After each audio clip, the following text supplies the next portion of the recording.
I'll just start off here, I think. This is the earliest drawing that I've kept, and it's a drawing that I did of a shell that was owned by my grandfather. My grandfather had brought back from somewhere in the Pacific, and I was very fond of it, and I still am. I keep it in my bathroom. So that's my earliest drawing, and the next are these, which were done during years as an evening student at East Sydney Tech College, which is now the National Art School. The little portrait is of Godfrey Miller, who was one of the teachers, who was a particularly inspiring person, and I count myself very fortunate to have known him. And the other person that was of great significance to me was James Cook, whom I also had a great friendship with while I was studying over those years. During those years I worked commercially, and there's a few commercial work done during that 10 or 11 year period. Actually, at that time I regretted that I was unable to study full time, but I now realise that I benefited greatly from the exposure I had to a vast range of mediums and the reproduction methods. I think that it was a far, far broader education than I would have had at that time in for a fine art course, because they were very, very conservative times. And I've always been very pleased that I had such an insight into the commercial world, really. And the factors of the commercial world have become part of mainstream art in those subsequent years. I stopped work when I had my first child in 1962, and decided not to work while I had small children. So there was quite a long period, 10 years or 15 years before my youngest child. I had 3 children. My youngest child started school. I started work again. By that time we were living in the New England and had our summer holidays at Mulloway. I did quite a series of Mulloway Lagoon, and this is one of them. I unfortunately wasn't able to trace the other works from that period, but it was a very fruitful time. When I first started work again, I just sort of got into a role. I used to put the kids on the school bus, come home, do an hour and a half's flat-out housekeeping, and then start work.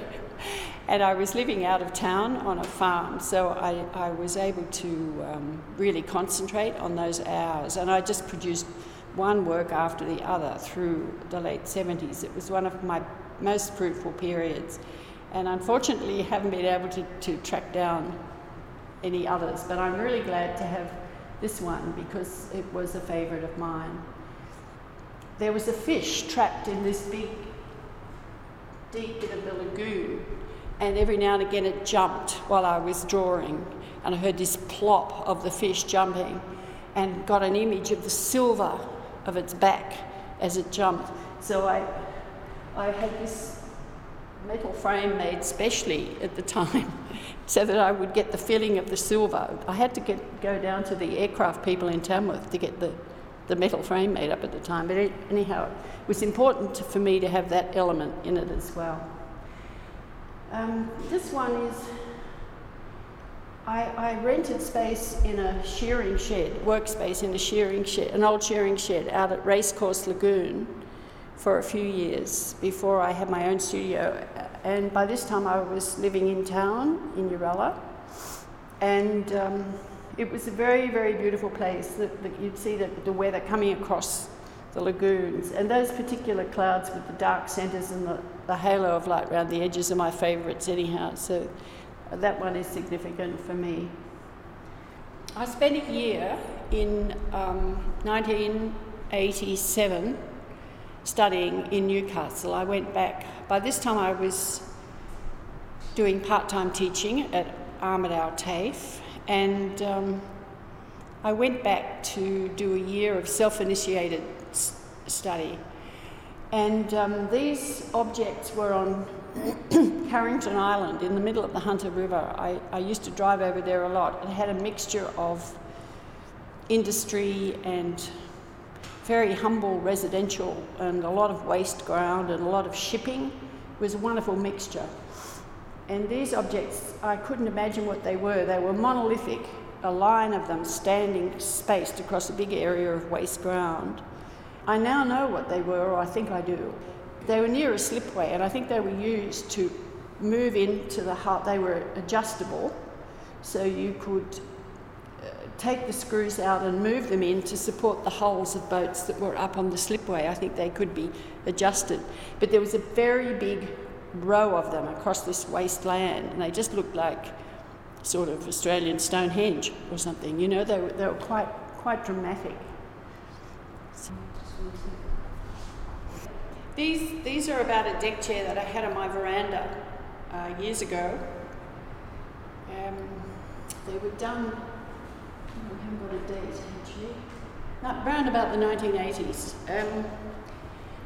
They were, as I walked past this deck chair on the veranda, I used to get this, it had slats along under the arms. And I used to get this kind of kinetic effect as I walked past it from the stripes of the canvas. I did a lot of drawings of it, and I have these two remaining. By the time I had decided to concentrate on the spaces between the slats, I did this drawing to really define them. But this was an earlier one where I was just investigating the possibilities of the deck chair. And that's done with biro, and I discovered that one's okay because it's been hanging in my bedroom all these years and the light isn't strong. But a friend who has one of those, the biro is not permanent. It's really, really faded. So the moral of the story is don't draw with biro. However, I wanted to see if I could set up the same kind of kinetic effect for when people walked past these objects as I had achieved by walking past the deck chair. And the only way I felt I could do it was to isolate the individual views through the slats and make these blocks. They were originally available for people to rearrange when they were originally exhibited, and lots of people did rearrange them, and that was part of my desire, was that they be available for rearrangements. But it's a very impractical desire because they were quite severely damaged in the process. However, they've all been retouched. They're okay again now. Well, these are from a kind of sad occasion in my life. I've been fortunate to live for 20 years with a beautiful view out into the hills, knowing that one day someone would build a house in the middle of the view. And the day that the sign appeared on the fence was a big, big shock. And I thought, okay, it's going to happen. And my immediate response was, oh dear, oh dear, oh dear, because I'd always said I'm going to move away from here if somebody builds. And so I decided to just document the views, night and day, sun, frost, get as much as I could. The sheep that used to come up to the fence, that sort of used to come right outside the studio window. And I really, really enjoyed that view every day, and I'm still very sad not to have it. And these were winter. There were several paddocks within the view, in the foreground of the view, and I really used to enjoy the kind of fall of the old fence posts that nobody ever bothered to straighten. But of course, they're all straight now. It's all very proper. These here are, they're about a particular time of year, the time we're experiencing right now actually, late summer, autumn, when the light is particularly clear in the New England. And the park in Uralla, where I live, has a great collection of huge old trees. And you get these wonderful, deep, deep pools of shade. And the sun is so strong that it bleaches out the colour of the surrounding areas.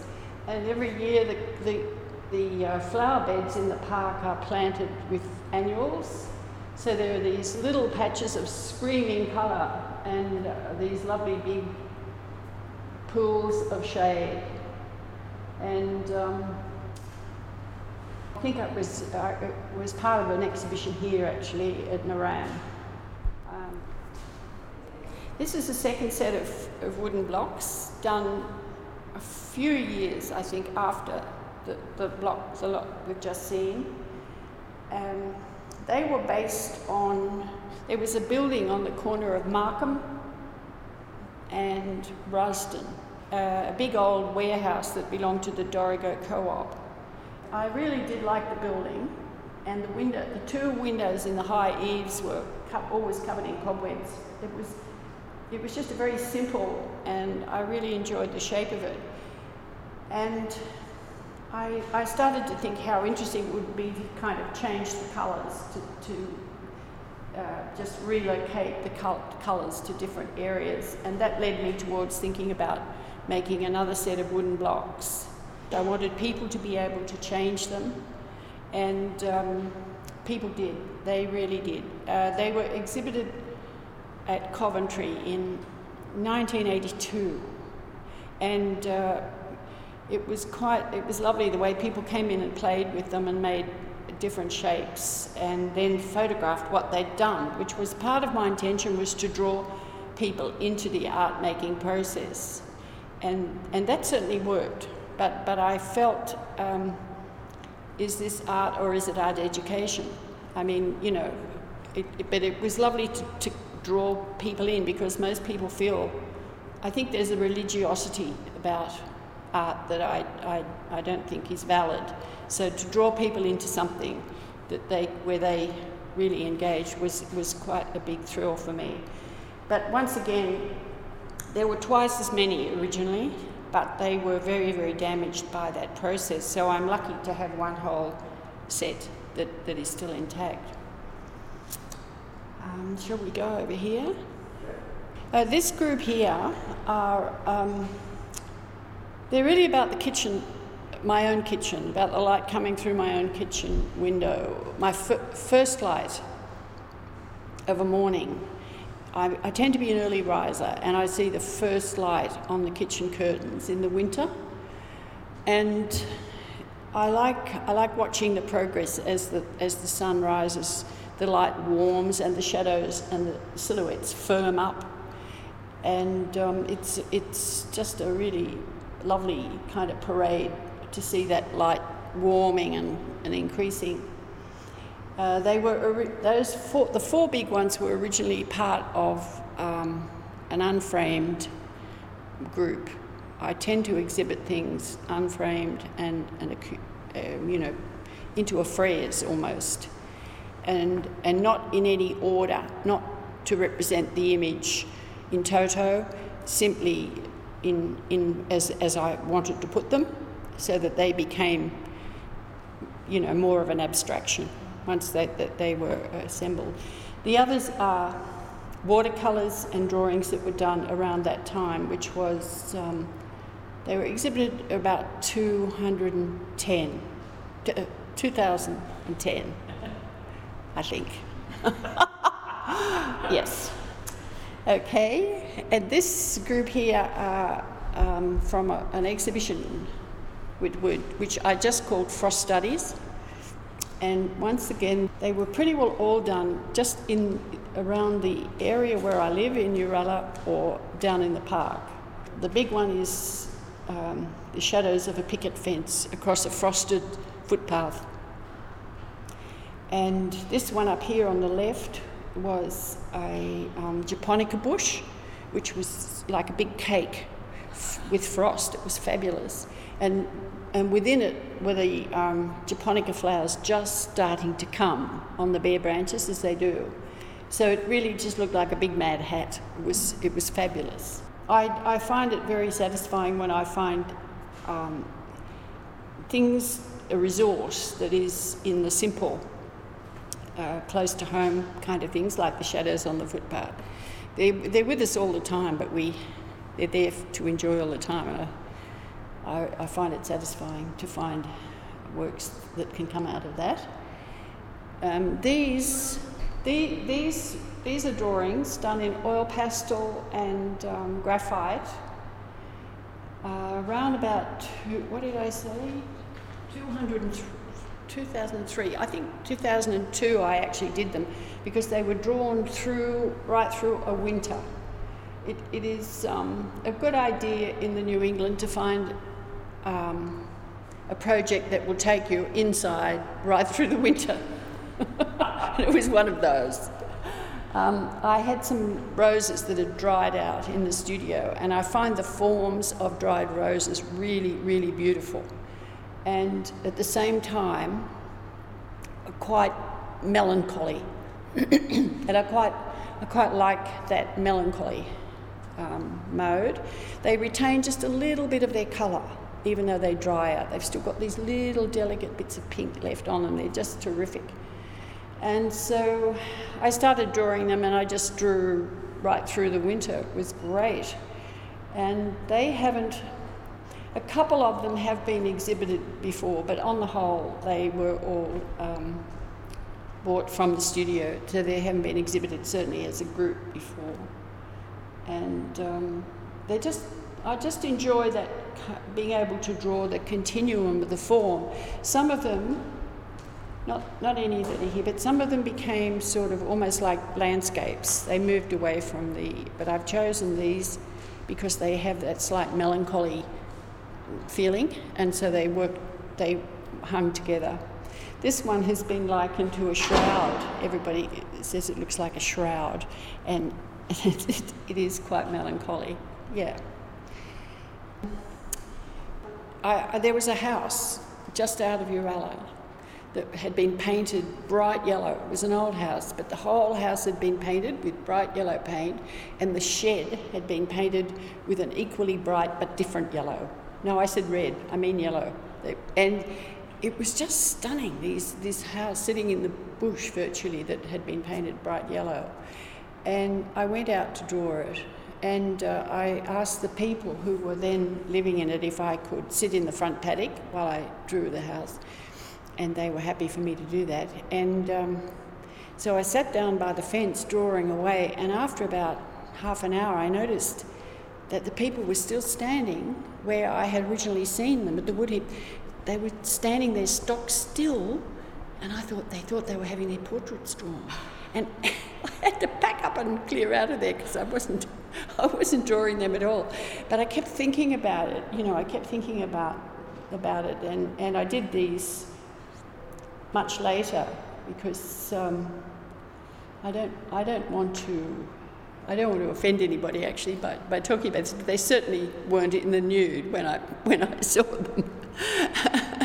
But the contrast of their figures was so extreme that I every time I did quite a lot of paintings of them on the group, and gradually I just came to concentrate on the contrasting shapes of the two figures.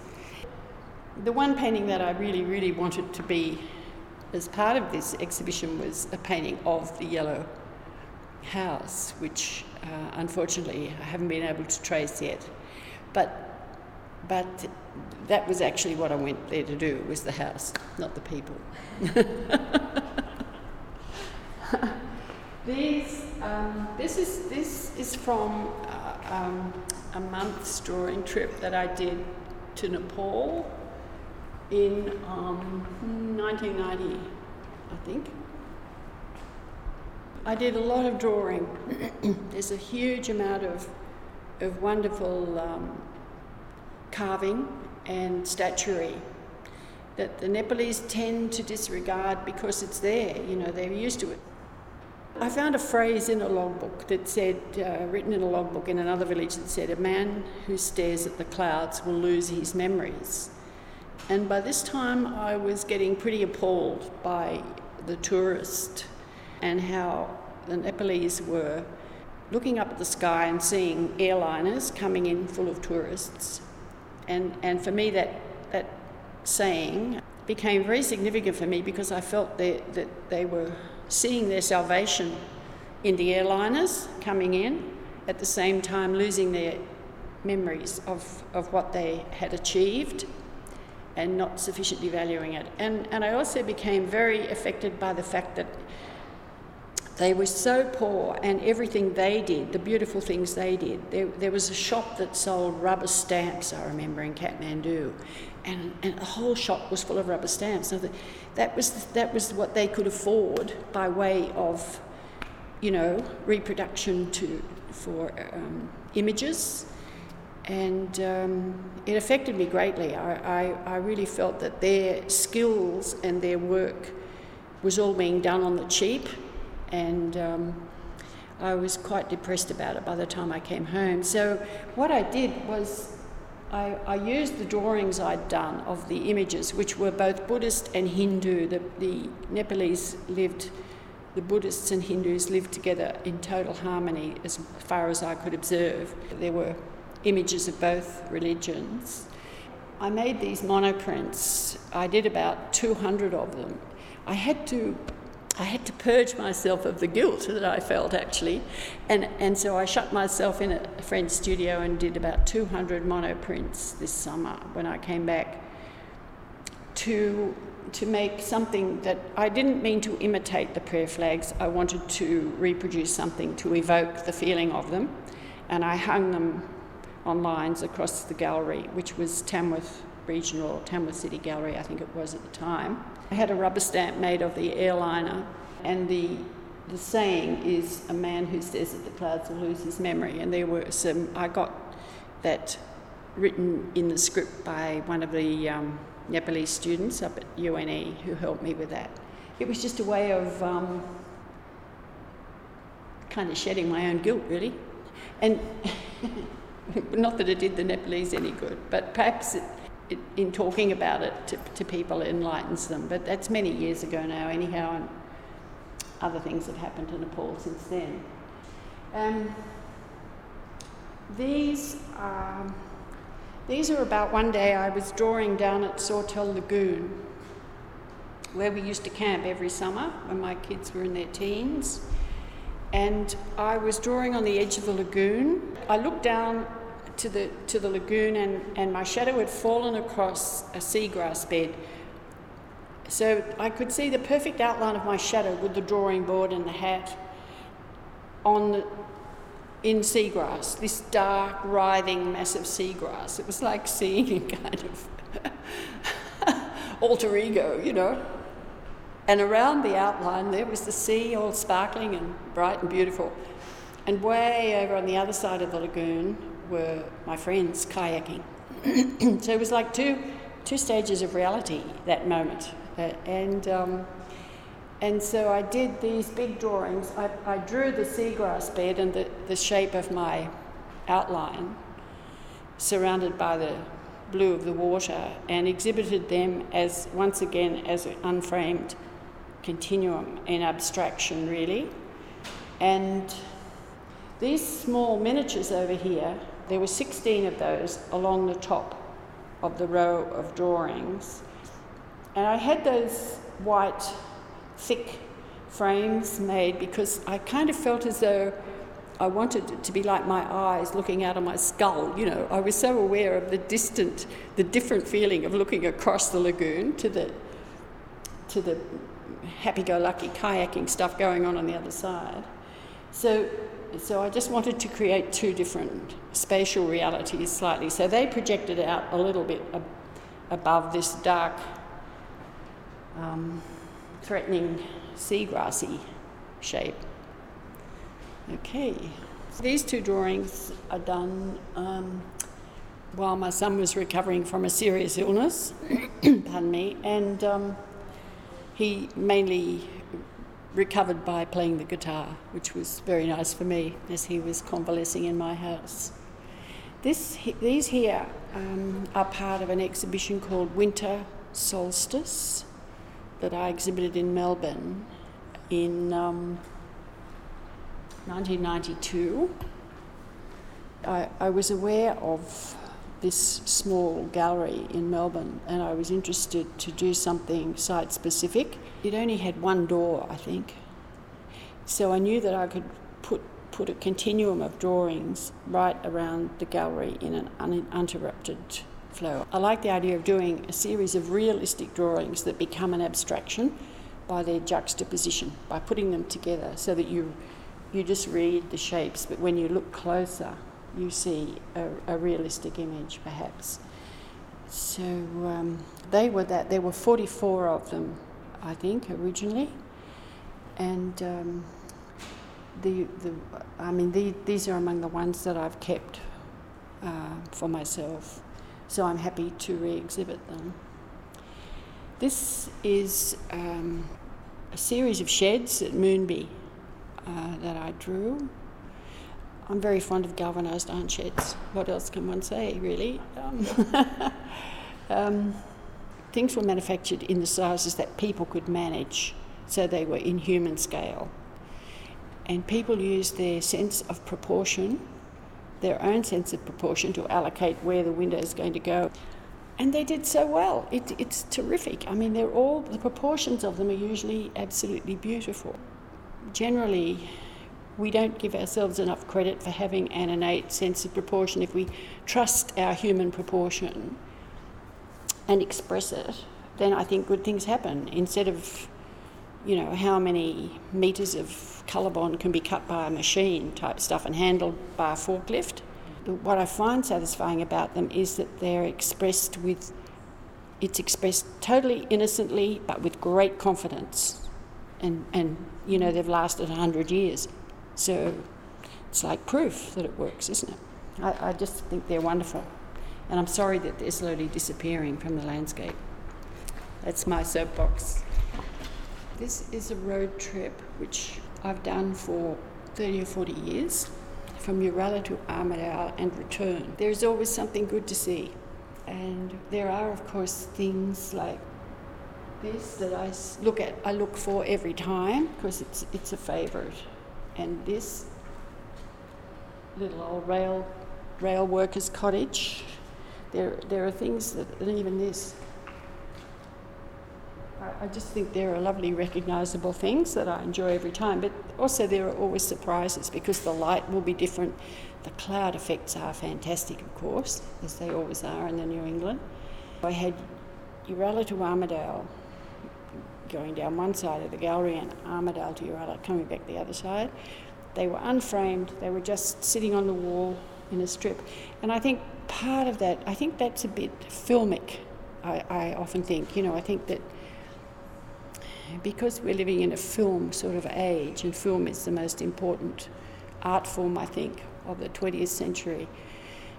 And I think it is quite an interesting challenge to think of ways to use the traditional mediums and techniques to echo something of what has happened with film. I mean, it's the passing of time or the distance travelled, and I find that very much was part of that. I think with Winter Solstice, it was more like the long, steady winter and the little bits of colour that you find. I am very interested in the colour that occurs on the edge of the light and shadow patches in that very white winter sunlight. But with this group, I felt it was quite filmic in its kind of concepts for me. These are, can we look in here or not? Yeah. This drawing here was after an experience in Yosemite. I did a camping trip through the Sierras with my son and his partner, and I can remember we got up onto the top of Yosemite. We went up to Glacier Point, which is a very elevated area where you look out over and down this huge, vast expanse. And nothing quite like it, really. It's just amazing. It's just like as though the earth has heaved and just sat down again. And, all the inside of the earth is just laid out before you. It's absolutely stunning place. Can't really do it justice with words. This little piece down the end here is part of my interest in that wonderful island in the middle of the Hunter, near the wheat loader on Carrington Island. I really like industrial sites, and somehow I was playing really when I did that, but I'm particularly fond of that one because it re-evokes the feeling of industry somehow for me, and not being a polite picture in a frame. I quite enjoy that. These are from another winter trip up north, and the friend that I travel with is as obsessed with crossword puzzles as I am. So each day we would stop at some unlikely place like a BP service station, run in, buy the papers, come out and sit in the sun and do the crosswords. I've called it the crossword tour of the north because it really is what I felt it was. But Fraser Island was really good too. We enjoyed it. These are drawn from my daughter's veranda, actually, between Bangalore and Lismore. And she has this fabulous view.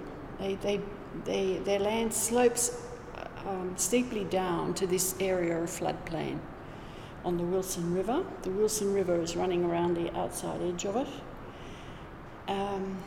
And it has to be kept slashed because the growth is terrific, and they regularly slash it. So they slash it in different patterns, like different people from the group of houses along where she lives do the slashing, and sometimes they'll slash a cricket pitch in a bit of an oval, and sometimes they'll slash, it's like the crop circles. Every time you go there, there's a different pattern of slashing, cropping. It's wonderful. The light is fabulous, and there's a mist in the mornings that sort of rises up out of it.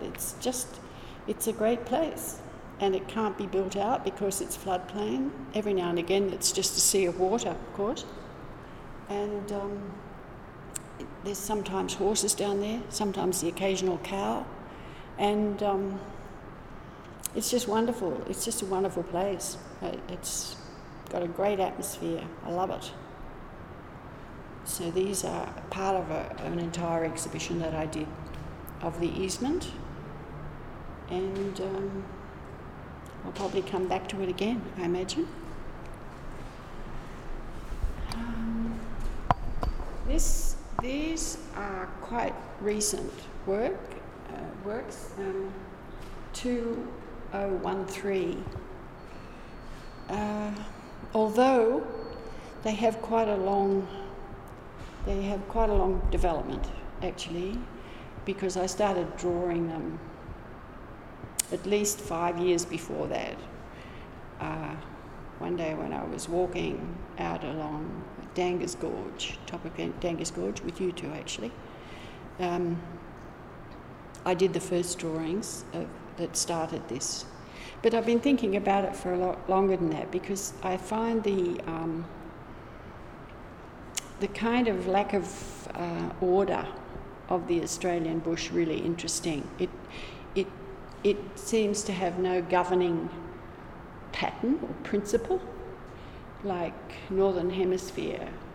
Anywhere where there's pine trees has a sense of order, whereas even the gum trees, even when we have big gum trees like the stringy barks, there is still the eccentricity of the limbs. The central trunk is often quite stable with a stringy bark, but the limbs will just go off in all strange directions. And when I look at the bush, a massive bush, I think it forms a kind of visual matrix of all those irregularities, the way they come and go and so forth. So it's called Bush Wall, and it was really an investigation of that. These are all separate works, part of my desire is for them to be able to be rearranged, and that once again is a bit like drawing somebody into the art making process, really, because you can put them up any way you want, and you only have to leave them lying on a table for a while to find out that that's what happens, because people will pick them up and move them, and people very quickly relate to them. And I think that's a good way of drawing people into the art making process. But it's not quite that clinical. I am interested in random arrangement and how randomness is, and what the nature of how much we have to govern those wonderful effects that appear to happen accidentally. I think that's an interesting area that's almost impossible to define, but nevertheless I'm interested in that, and it reoccurs and reoccurs. This one here is another group, a big group that was a single exhibition at Walker in the lovely old schoolhouse gallery that they used to have at Walker, which no longer exists, and that was in 2003. It's work done in a place that's just about my favourite place in the New England, that's Yarrawick Crossing. I did a whole exhibition to investigate the place, because I'd gone there and visited there for 30 years or something regularly. I used to take my kids out there, and I didn't feel I could ever do work about it, because I just felt there was so much there. I just didn't think I would ever have the confidence to try and express it. But then I was given a commission, so I just started doing it, and I produced a tremendous amount of work. And this is a selection from those. And these, once again, these here are interchangeable panels. And once again, people can interchange those as they see fit. There's watercolours, acrylics, and other watercolours. I worked on the exhibition over really a long period, about 2 years. And what I used to do was work with one medium, first of all to really get my hand in with that medium, watercolour that I hadn't used for a long time, and then produced some images that I felt were acceptable. Then when I would sort of get burnt out on watercolour, I used to switch mediums to acrylic. That's acrylic and this is acrylic. I don't like sticking with anything really until it gets boring.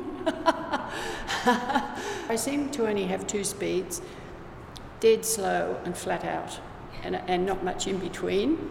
And so if I'm working with a dead slow medium, I after a while I'll think, oh, okay, right, and then I'll switch to a medium that, like watercolour, that demands, really fast. So that's the way I stop myself getting bored, really. Okay. I did a drawing trip to Lightning Ridge. A friend had retired and taken up an opal claim, which is a good thing to do in retirement, isn't it? And so I went up, and the landscape was fabulous. It's a very special place. Because of all the mullock heaps, because there is so much of the inside of the earth dug up and laid on the top, the light is reflected upwards. You don't get the feeling of shadows, really. You get the feeling of a terrific amount of reflected light, which is terrific. It's most unusual. And it's over a vast area, like acres and acres and acres of the diggings. These were all done when I got back from the drawing. I have a sketchbook of drawings, and I developed these from that when I got back. And as I removed myself from Lightning Ridge and looked back to it, all I could think about was black, yellow and white, like the white of the mullock heaps and the bouncing effects of the sun. And because of the lightness of the soil, the trees tend to be silhouette against the lightness. So it's quite a different landscape to what we normally see in Australia. I think that lightness is probably the same as one would experience in the Sahara Desert or something, where, you know, there's so much reflected light. They're done with charcoal and Conti crayon with acrylic paint sort of rubbed into them, mainly. These are, they're all done that way, actually. Conti crayon with acrylic paint. And because the Conti is water soluble, the acrylic paint softens it, you know, dissolves a little and solves it. This is the Boomgate series. It dates from about 87. It was the year that I spent studying in Newcastle.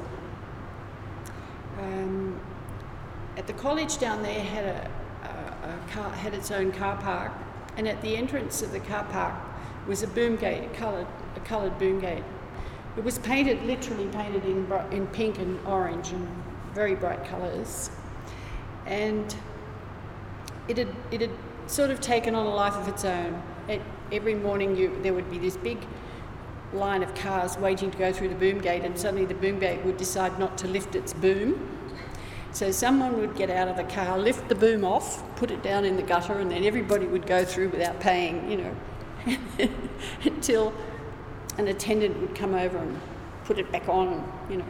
So I was aware of the boom gate anyhow. It sort of really had a persona. And one day I'd been working in the print room. I'd been breathing in terps all day, which isn't a good thing to do. And I came out of the print room to go across to my car in the car park, and I looked across at the boom gate, and it was kind of vibrating and oscillating, you know, and the afternoon sun, the afternoon air in Newcastle is so heavy with moisture and chemicals those years, that it was as though there was this whole kind of mirage, which I'm sure was induced by terps, really, breathing in terps, but it was a fabulous moment. So I spent the rest of the year trying to recapture that moment of the oscillating colour and atmosphere. It was very hard to pin down, but and once again I'd work on it, then I'd go and do something else and come back and come back, in an effort to sort of get the feeling of the movement of the air and the oscillation that was happening. It was to do with the air and the objects that, you know, I was trying to get them to merge. And in the end, I felt I hadn't expressed it adequately with paint and colour, so I started writing it down. I actually cut all those letters out of canvas, painted them different colours and stuck them on. I had another whole work that was done with, you know, I was thinking I'll say it with words if I can't say it with paint. You know, they have some of the feeling that I experienced. Once again, you never do anything to the degree that you would like to, but you know, it's nice to see them again. These are two more of the Boomgate series. This one's a monoprint. I like monoprinting. I don't like forms of printmaking that require you to start with an image, spend days and days and days making another effort to create the same image that doesn't end up being as good as the first image anyhow. I kind of find that very frustrating, like etching and things like that. I think I'd rather start off just with the original. I think I really like direct work. I don't like the process. But monoprinting is very direct indeed, and you have to just go with what you get. And I quite like that aspect of it. It's very fast. It's done with oil-based printing inks, which is why it has that rich resonance. And that's another problem, that I find that ink too toxic to use continuously. But the same result, I don't feel I get the same result from water-based ink, so I virtually don't do it anymore. But I did enjoy it very much while I was doing it. I like it.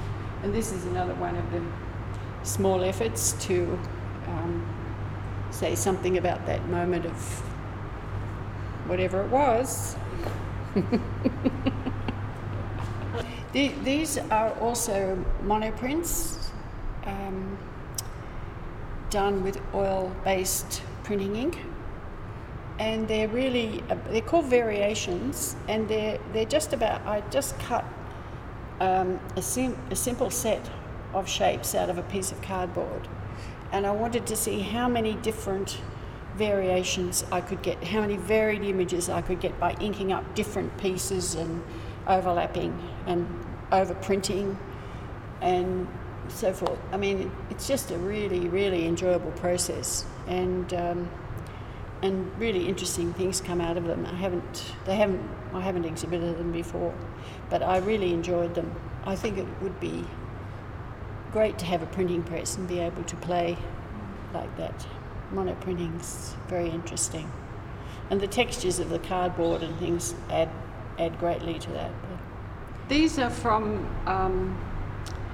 an exhibition that I held here at Uralla, once again in that very small court that I enjoy so much at the back of the gallery. I just covered one wall with sky drawings. They're oil stick on paper, and they were really just a response to the fabulous New England sky. We just continuously get absolutely wonderful cloud effects. And I had a conversation years ago with a person who was artist in residence here, Don Laycock.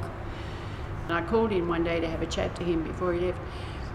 And he said, I know what it is about this place, it's the sky. And it was though he had just discovered the New England, having been here for quite a few weeks. So I called this exhibition that I know what it is about this place, it's the sky, in memory of my conversation with Don. And I think that the skies here are remarkable because we're at the top of the range. We have two big weather systems that meet here, and we often get those layer upon layer of clouds and very dramatic effects. So they're a constant source, really, of joy and wonder and artistic activity if you feel it's going to be energetic. When I get to the end of something that has really kept me going for months, there's nothing really driving me at any given point, then I'm always happy to just find something to draw, to keep hand-eye coordination intact. And this is one of those. This is a statue. It's a ceramic statue made by Charlie Mackay, who is living here. I've had it in my garden for, 20 or 30 years maybe. Unfortunately, the successive frosts and burning sun are returning it to the earth from whence it came, so it's missing quite a few bits now. But it sits up in the garden, and it's always good to sort of carry it in and have a drawing project based on it. So I've done lots of drawings of Charlie's statue. It won't last forever, but I enjoy it. And I think he would feel very happy. He doesn't live in Australia anymore, but I think he would feel very happy to think of it returning back to the soil. That was the sort of person he was. But I hosed it down. I really, I hosed it very, very thoroughly.